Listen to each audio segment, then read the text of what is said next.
How to share your location on Snapchat with only one person on Android.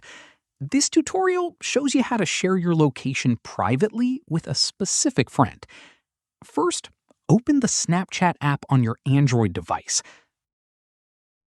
After that, tap on the map icon at the bottom left of the screen to open the Snap Map. From there, tap on the settings icon at the map screen to open your location settings. Let me show you. At this point, you'll see your current location sharing settings. Look for the option that says, "Who can see my location?" In the next step, tap on My Friends or Only These Friends, depending on what's currently selected. From there, tap on Only These Friends to open the custom sharing options. At this stage, a list of your Snapchat friends will appear. Search for the specific person you want to share your location with and tap on their name to select them.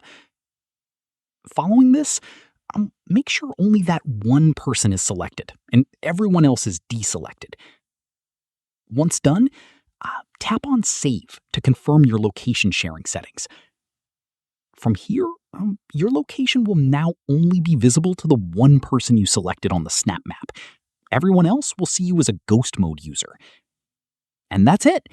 If this guide helped you share your location with only one person on Snapchat, give it a like, subscribe for more Android tutorials, and tap the bell icon for updates. See you in the next one.